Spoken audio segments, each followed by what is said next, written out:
Olá, bom dia, meus irmãos, caros alunos, caras alunas da Escola Dominical, né? E também todos os nossos irmãos, conhecidos que também estejam aqui para nossa alegria, acompanhando nossos estudos, não é? Bom, concluímos no domingo passado os estudos sobre a carta aos Romanos, carta do apóstolo Paulo aos Romanos. E foram 16 capítulos, bem ponderados, estudados. Nós pudemos iniciar, trabalhamos 8 capítulos. Depois a Silvana, nossa irmã querida, continuou até o 16º, terminando no domingo passado, com todo carinho, com muito estudo, e pudemos crescer, não é? Com esta carta do apóstolo Paulo, no Novo Testamento, não é? E hoje com o mesmo objetivo, né? Com o mesmo objetivo que nós tivemos ao estudarmos a carta aos Romanos, e por que não dizer com todos os nossos estudos, é justamente o objetivo de estarmos trazendo mensagens que sejam práticas para os dias de hoje, não é? Que façam diferença para a nossa vida nos dias de hoje, como igreja, como cidadãos, como pessoas, com seus relacionamentos conforme Jesus disse, né, para que sejamos sal e luz, não é? Aonde nós estivermos. Bem, antes de nós prosseguirmos, não é, com o estudo, hoje a carta de Paulo aos Colossenses, os irmãos da cidade de Colossos, não é? Vamos orar para que Deus esteja nos abençoando e nos conduzindo como tem feito até agora. Ó Pai, nós te agradecemos por esta oportunidade rica, preciosa, de estarmos crescendo juntamente com nossos irmãos em escola dominical, em estudos e sobre a tua palavra, para que, Senhor, conforme a tua vontade, possamos crescer na graça e no conhecimento de nosso Senhor Jesus Cristo, dia a dia. Pai, que cada palavra que for dita, Senhor, seja tocada pelo Espírito Santo, seja enviada, ministrada pelo Teu Espírito, que nós sejamos apenas instrumentos nas Tuas mãos, Senhor. Livra-nos de toda vaidade, de toda presunção e arrogância, que possamos fazer tudo com humildade, Senhor, sabendo que todo poder, toda honra pertence a Ti. Eu oro, Senhor, e agradeço e peço, clamo no nome de Jesus. Amém. Bom, é bom que se diga sempre que nós temos uma bibliografia que está nos ajudando, né? Algumas já são conhecidas de todos, não é? Temos trabalhado com a Bíblia anotada de Charles Caldwell. Também tem nos ajudado bastante as referências da Bíblia de Scofield. Não que eles tenham escrito uma Bíblia diferente, mas eles fazem anotações no rodapé, nas margens, e que nos enriquecem a respeito daquele texto. E isso nos ajuda mais ainda no nosso crescimento, né? Temos trabalhado também com a chamada Bíblia de Estudo, Desafios de Todo Homem. Também já falamos, já nos referimos a esta Bíblia, né? Também a chave bíblica que nos dá o apoio. E temos agora, dessa vez, né, trabalhado com este livro. O autor é Augusto Nicodemos, né? Augusto Nicodemos, e ele escreveu este livro, A Supremacia e a Suficiência de Cristo, a mensagem de Colossenses para a igreja de hoje, a mensagem de Colossenses para a igreja de hoje, né? E tem nos ajudado muito, não é, nesse estudo novo, não é? E nós pretendemos também dividir com a Silvana as aulas para que fique mais rico, não é? A visão de cada um, acrescentando.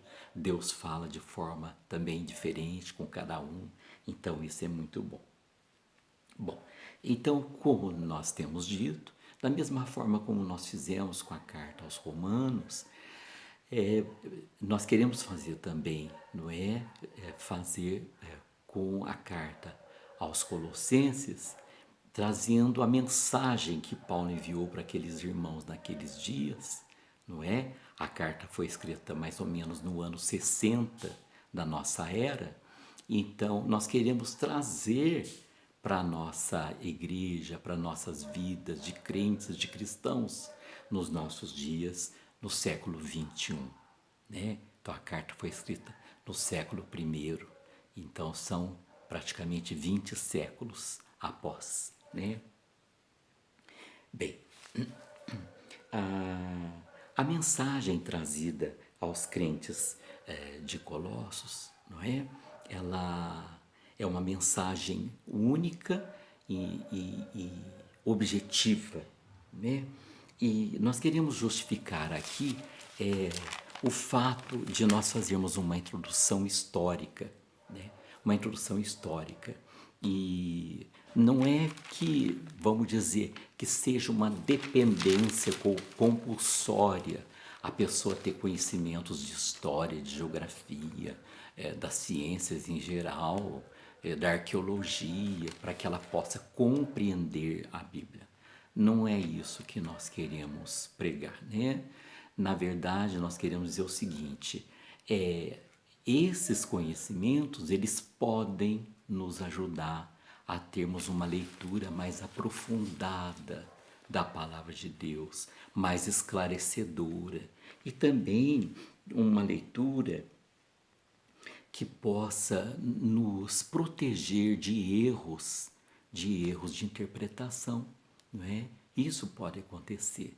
Às vezes nos apegarmos a um único versículo, a uma única frase, uma única palavra e fazermos uma interpretação distorcida daquilo que o escritor quis dizer, né?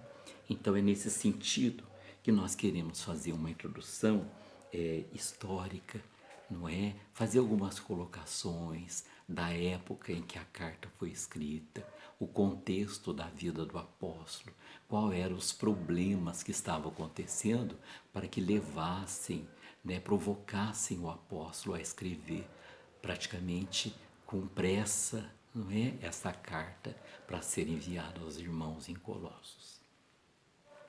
A cidade de Colossos, para nós localizarmos, ela ficava a uma distância de 160 quilômetros, vamos dizer, mais ou menos, da cidade de Éfeso. A cidade de Éfeso, hoje ela pertence ao território da Turquia, né? E a cidade de Éfeso e Colossos ficava a leste 160 quilômetros. Próximo também a uma outra cidade que nós já ouvimos falar bastante, que é Laodiceia, e também a cidade de Hierápolis, não é? Os habitantes da cidade de Colossos eram, em sua maioria, eram pessoas, né? Eram gregos. E os gregos nós conhecemos pela história, não é? Temos conhecimento de sua mitologia, de suas religiões, de seus deuses, de suas crenças místicas, esotéricas, né?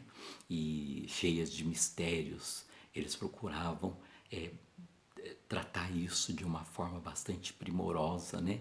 Até a arquitetura dos seus templos, a iluminação, né? Tudo isso contribuindo para esse misticismo das suas crenças, né? Também predominava na cidade de Colossos, junto com essas crenças gregas, né? Que também vieram da Frígia e vieram da Pérsia, né? Nós sabemos da idolatria, do culto ao homem que havia na região, por exemplo, da Pérsia, né? Também estavam presentes lá os cultos, ou o culto ao imperador romano, não é? Que era considerado um deus, né? Então a idolatria do homem, colocando a criatura no lugar do Criador. E fora isso, eram presentes também as sinagogas judaicas, os judeus com seus rituais, suas leis, seus costumes, não é? Suas crenças, né? Seu legalismo. Então, é nesse cenário, vamos dizer, religioso entre aspas, religioso nem sempre significa vida com Deus, né, meus irmãos, na sua verdade, né? Então, foi nesse cenário pseudo-religioso, vamos dizer assim, que as igrejas cristãs nasceram, né? E é também agora importante um outro aspecto, que da mesma forma como Paulo nunca pôde visitar os irmãos em Roma, conforme nós vimos, né? Foi uma irmã que levou aquela carta para os irmãos, também a igreja de Colossos, Paulo não teve oportunidade de conhecer, né? Não teve. E isso é fundamental para que a gente perceba o clima da época, a dificuldade, não é? A dificuldade, não tinha tecnologia, não tinha carro, não tinha avião, né? Então, tudo isso dificultava. É bom que nós leiamos já alguns textos. Convido vocês para estar lendo Colossenses, né? Agora no capítulo 2, o versículo 1. Diz assim, olha, gostaria, pois, que soubesseis quão grande luta venho mantendo por vós, pelos laudicenses e por quantos não me viram face a face.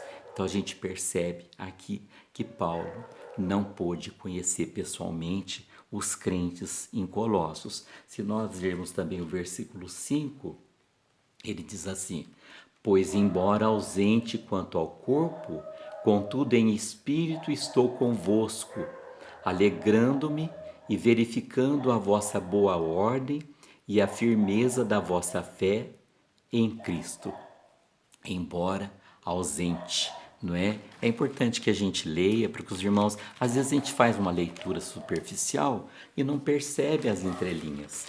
Foi o que nós temos dito, né, meus irmãos? É muito interessante, a gente vai penetrando mais fundo na nossa leitura, né? Ao que tudo indica, o grande implantador, organizador da igreja em Colossos, foi um cidadão conhecido como Epáfras. Epáfras, então, era o pastor da igreja de Colossos. Ele também teve oportunidade de implantar a igreja na cidade de Laodiceia e Herápolis, que eram próximas à cidade de Colossos, né? Ou Colossos. Então, é interessante. E como que nós sabemos isso, né? Podemos fazer uma outra leitura, né? Aqui em Colossenses, capítulo 4, versículo 13. Ou melhor, versículo 12, desculpe. Saúda-vos Epáfras, que é dentre vós, servo de Cristo Jesus, o qual se esforça sobremaneira continuamente por vós nas orações, para que vos conserveis perfeitos e plenamente convictos em toda a vontade de Deus. Aí continua uma parte ali no 13, é interessante. E dele dou testemunha de que muito se preocupa por vós, pelos de Laodiceia e pelos de Herápolis. Então é aqui que a gente se baseia, que possivelmente é esse Epáfras que nós estamos conversando a respeito dele, né? E Epáfras possivelmente tenha se convertido com as pregações de Paulo da sua viagem missionária, quando ele esteve em Éfeso. E lá parece que 3 anos, não é? E Epáfras, ele era da cidade de Colossos. E ele se converte em Éfeso com a pregação de Paulo. Então ele considera Paulo o seu pastor, né? E ele então volta para Colossos, que é a cidade que ele residia, de onde ele era, né? E lá então ele organiza a igreja de Jesus e pastoreia, e evangeliza, edifica a igreja. Podemos ler aqui no versículo 7 do capítulo 1 de Colossenses. Vamos lá, capítulo 1, versículo 7. Segundo fostes instruídos por Epáfras, nosso amado conservo, e quanto a vós outros, fiel ministro de Cristo, né? Então, isso nos ajuda a compreender melhor o que nós estamos falando, né? Colossenses. Tudo bem, vamos continuar, meus irmãos. De acordo com o Caldo, né?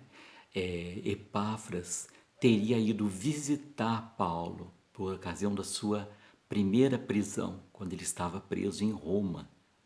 Os irmãos ouviram falar isso quando estudamos a carta aos Romanos, né? Que ele pretendia ir a Roma, foi para Jerusalém, ele estava fazendo a coleta de recursos para os irmãos de Jerusalém e ele foi preso em Jerusalém, né? E fica preso 2 anos. Epáfras, então, possivelmente tenha ido conversar, saber do seu pastor na prisão, né? E também foi aconselhar-se com ele, porque ele apresentou as condições, como a igreja estava, e, e relatou alegrias e tristezas, não é, que estavam acontecendo no meio do povo de Deus, ali na cidade de Colossos, né? Então, por que Paulo vai escrever a carta aos Colossenses? Também gostaria de lembrar que pode ser também que Epáfra tenha ficado preso com Paulo, juntamente com Paulo, né? Mas isso também são algumas informações a mais. Bom, embora o evangelho tenha crescido bastante em Colossos, né? E ali razoavelmente formado uma comunidade forte de cristãos, né? Aquele ambiente do qual falamos, um ambiente social, religioso, bastante complexo, diversificado, né, meus irmãos? Como nós vimos há pouco, conversando, gregos, adoradores do imperador, crenças místicas, também as crenças judaicas, seus rituais, todo o seu legalismo, né, baseado nas leis. Então, a igreja acabou abrigando, né, sendo, vamos dizer, enganada, não é? E acolheu entre si falsos mestres. Falsos mestres, a Bíblia nos alerta, nos exorta quanto à ação de falsos mestres, de falsos profetas, não é? Com aparência de piedade, de bondade, de santidade, com aparência de muita sabedoria, de muito conhecimento de Deus, não é? Então, esses falsos mestres acabaram por seduzir alguns crentes, embora diga-se que a maioria da igreja ainda resistisse, mas aquelas doutrinas distorcidas estavam minando todo o trabalho que Epáfras semeou, não é? E estava colhendo com a formação daquela igreja forte, com aqueles crentes sinceros, não é? E então foi sendo implantada ali no meio do povo de Deus o que nós chamamos de heresia. Heresia escreve-se com H, né? Heresia, heresias. Na história da igreja são marcadas por heresias, né? E eu já coloco uma pergunta: será que as heresias só aconteceram nos séculos passados? Aconteceram no primeiro século da igreja? Ou nós corremos ainda riscos de heresias, de crenças desviadas, falsas, no meio da igreja, né? Mas antes eu quero ler com os irmãos Colossenses 4:12. 4:12.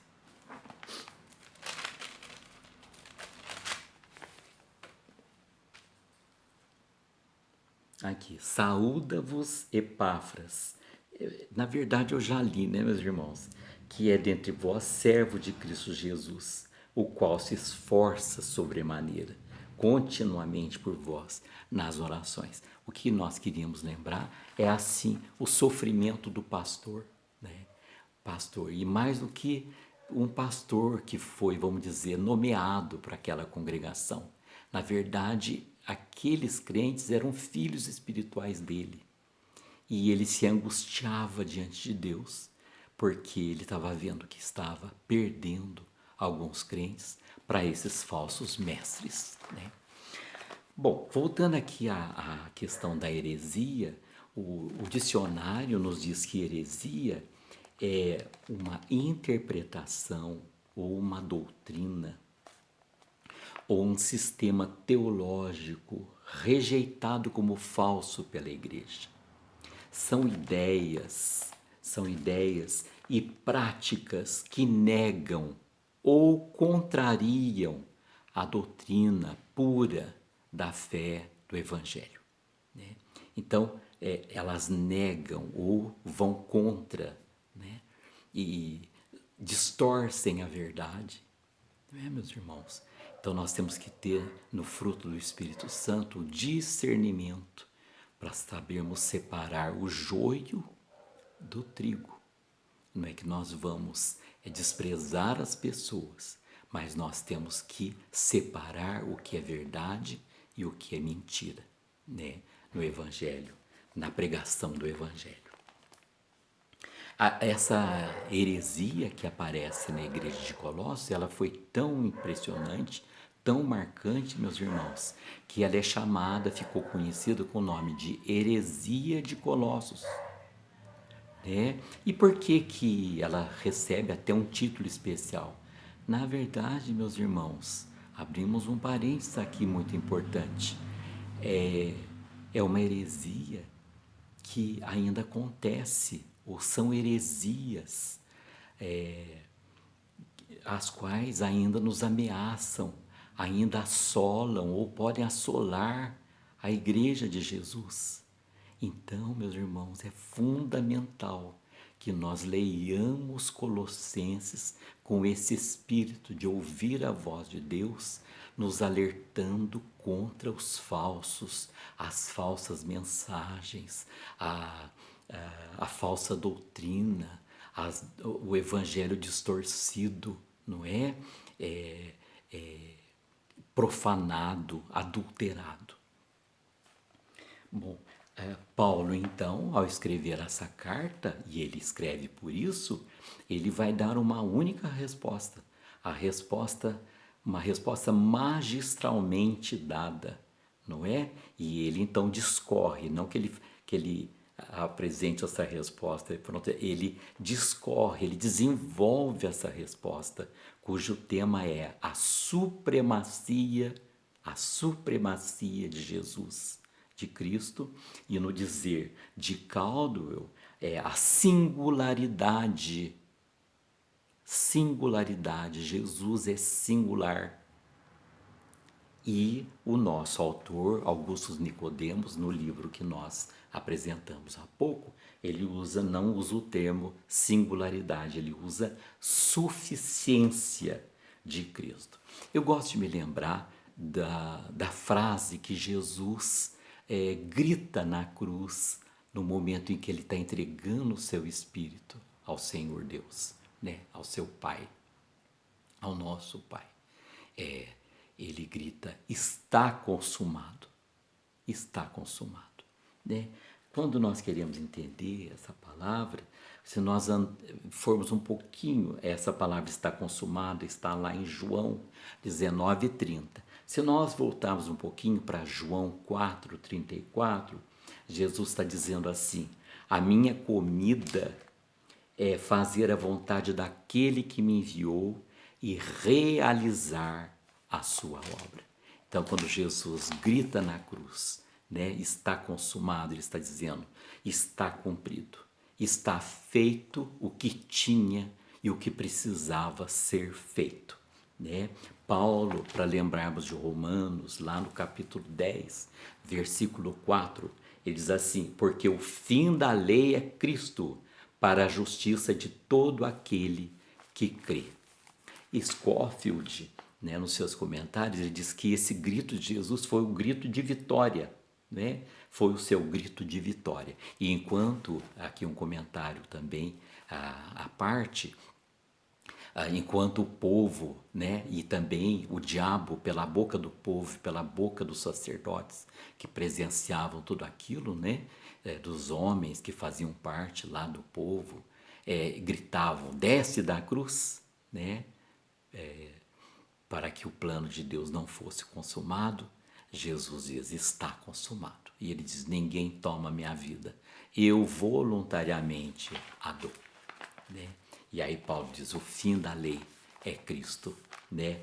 E para a justiça de todo aquele que crê. Então, nessa resposta de Paulo, quando nós formos aí mais detalhando, né, à medida que nós formos detalhando, não hoje, mas nos próximos estudos, eu, a Silvana, né, Paulo, nessa afirmação que ele apresenta a supremacia, a suficiência de Jesus, nos basta. Jesus nos basta. Não temos que apresentar outra mensagem a não ser Cristo. E Paulo aos Coríntios vai dizer assim: quando eu estive no meio de vós, eu não quis saber de outra coisa a não ser de Cristo e este crucificado.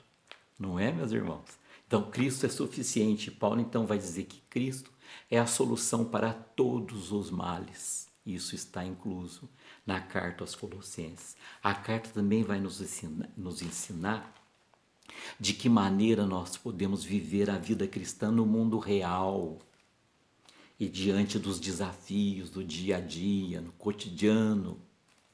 Percebe a importância, a relevância da carta? Ela dá ênfase também à união do cristão, nossa união com Jesus. E quais são os efeitos práticos decorrentes dessa união. E finalmente, meus irmãos, de uma forma bastante taxativa, terrível, maravilhosa, ele vai combater 4 tendências diabólicas que, como já pudemos introduzir, começaram a minar a fé dos irmãos na igreja de Colossos, não é? E também heresias que ainda hoje. Por isso nós estamos trazendo essa mensagem para os nossos dias, para que nós sejamos sábios e prudentes e não desatentos, omissos, né? Bom, como dissemos, tudo isso, essas informações são fundamentais. Não que elas, se nós não soubermos, né, elas nos impeçam de lermos a Bíblia. Não é isso. Mas, pelo contrário, nós vamos poder ler a Bíblia conhecendo essas informações de história, de geografia, etc. Mas se nós tivermos mais informações, o nosso conhecimento cresce e o nosso aprendizado, a nossa comunhão com Deus vai ser muito mais profunda. Bom, eu quero deixar, nós estamos caminhando para o final, eu quero deixar algumas questões, eu pretendo fazer bem devagar para que os irmãos possam anotar, tá bom? Questões para que nós possamos estudar à luz delas o livro, a Carta aos Colossenses. Primeira, você pode perceber em nossos dias distorções ou desvios na pregação do Evangelho? A segunda questão, nas mensagens trazidas nos púlpitos das igrejas, nos programas evangélicos de rádio, programas cristãos da televisão, na internet, online, no para-choque dos caminhões, nos plásticos com frases nas janelas dos carros, você pode perceber algum desvio ou você vê somente a verdade do Evangelho? Terceira pergunta, você já identificou falsos ensinamentos no meio do povo chamado cristão? Seja na sua congregação, onde você congrega, ou seja em outras igrejas que você teve a oportunidade de ter algum contato e que se chamam cristãs? Você já percebeu em você mesmo algum pensamento estranho à pureza do Evangelho?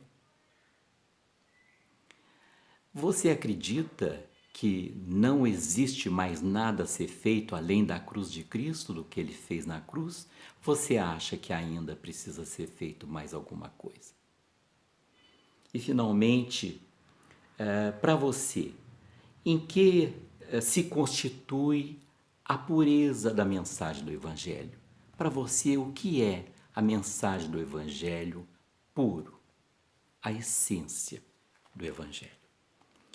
Bom, para que vocês sejam motivados, né, nessa leitura maravilhosa, eu quero encerrar o nosso estudo de hoje lendo já, ajudando vocês na leitura no capítulo 1, do versículo 15 ao 23, quando Paulo vai apresentando a preeminência de Cristo, né? E o que é preeminência? Aqui eu fui no dicionário, né? Preeminência, vejam, a glória preeminente de Cristo. É a glória que está muito acima de tudo aquilo que está à nossa volta.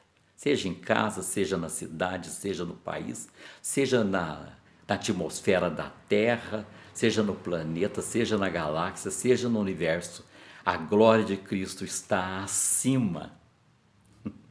Está acima, ela é superior, é excelsa. O dicionário diz assim, ela é inexcedível, ela é de inexcedível perfeição, material, moral, intelectual, ela é sublime, divina, augusta. Augusta significa grandiosa, não é?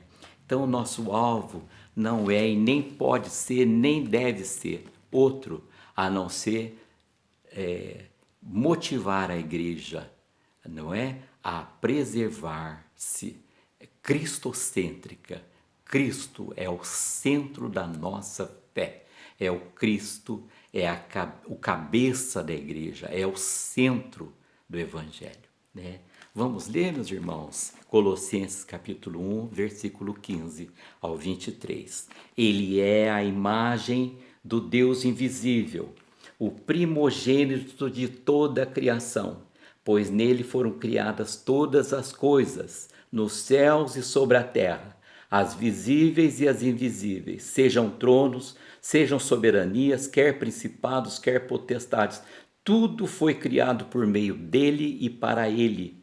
Ele é antes de todas as coisas, nele tudo subsiste. Ele é a cabeça do corpo da igreja. Ele é o princípio, o primogênito de entre os mortos, para em todas as coisas ter a primazia, porque aprove a Deus que nele residisse toda a plenitude, e que, havendo feito a paz pelo sangue da sua cruz, por meio dele reconciliasse consigo mesmo todas as coisas, quer sobre a terra, quer nos céus. E a vós outros também, que outrora éreis estranhos e inimigos no entendimento pelas vossas obras malignas, agora, porém, vos reconciliou no corpo da sua carne, mediante a sua morte, para apresentar-vos perante ele santos, inculpáveis e irrepreensíveis. Se é que permaneceis na fé, alicerçados e firmes, não vos deixando afastar da esperança do evangelho que ouvistes e que foi pregado a toda criatura debaixo do céu, e do qual eu, Paulo, me tornei ministro. Meus irmãos, com essa leitura nós queremos parar por aqui hoje. Durante a semana, leiam os 4 capítulos, são somente 4 capítulos, tendo em mente essas perguntas que fizemos e também tendo em mente toda essa introdução histórica, informações para aumentar o nosso conhecimento, para que nós possamos, no próximo domingo, termos mais elementos para crescermos no conhecimento, na graça de nosso Senhor Jesus Cristo. Que Deus nos abençoe. Obrigado pela atenção de todos. Amém.